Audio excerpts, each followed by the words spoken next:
Tax haven is a jurisdiction, area, or place that levies very little or no tax on foreign businesses and corporations, and that too in a politically and economically stable environment.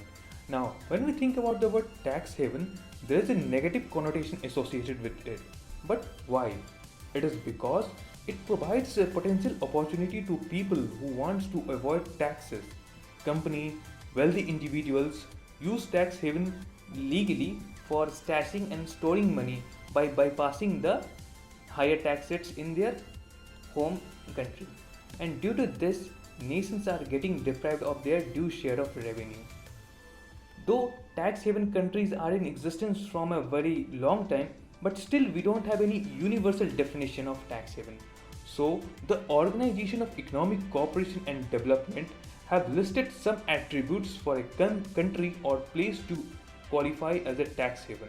The first and foremost, as we know, it should have a very minimum, or rather I say no taxes. The second is lack of transparency. This is a distinct feature of most of the tax haven countries. So what happens is that there are some secrecy laws which helps protect the personal financial information from foreign authorities, and these legislations either don't allow or allow very minimal sharing of information with foreign countries. Third point is local presence is not required. In these places, you are not these places don't require you to be a resident or citizen to take advantage of the tax laws.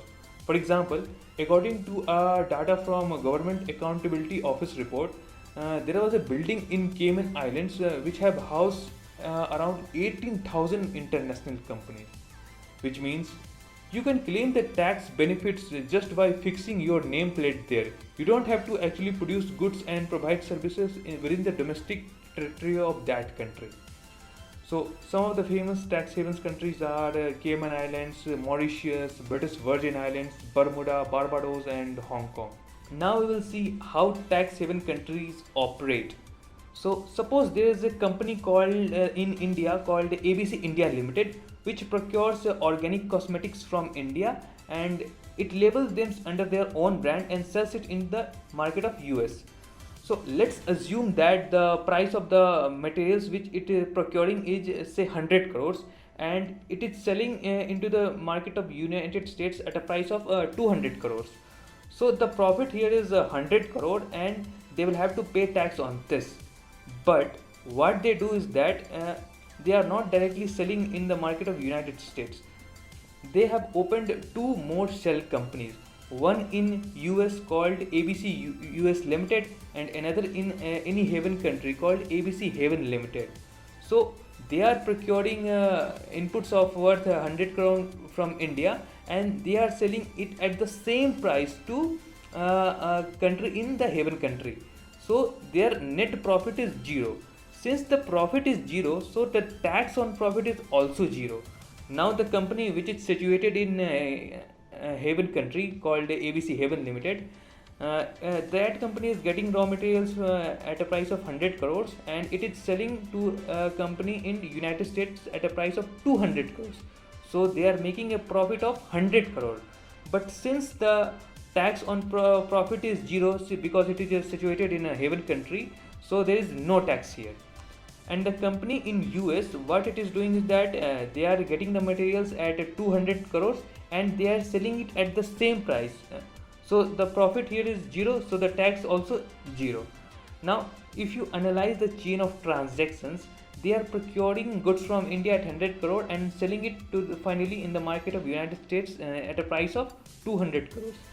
But they have planned their transaction in such a way that they are able to avoid taxes both in India and abroad.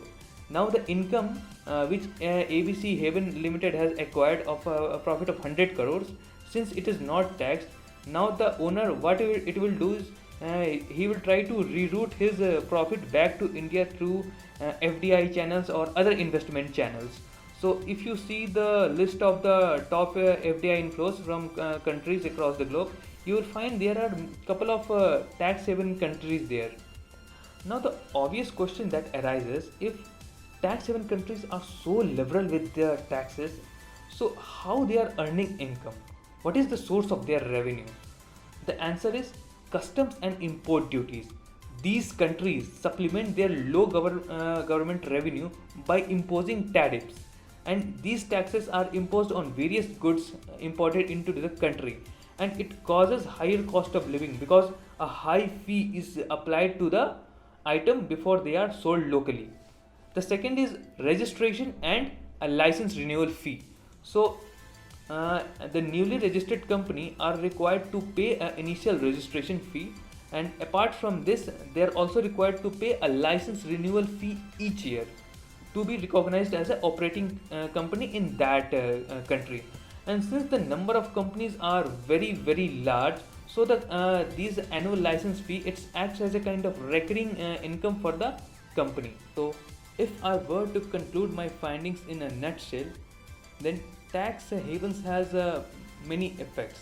At one level, it's kind of giving a moral pressure on countries to keep their taxes low, and it's good for taxpayers. But we also need to see the dark side of it. They are giving boost to activities like money laundering, terrorism funding, and round tipping of money. So we need to think wisely. Do we need such type of arrangement, or they need to be scrapped away?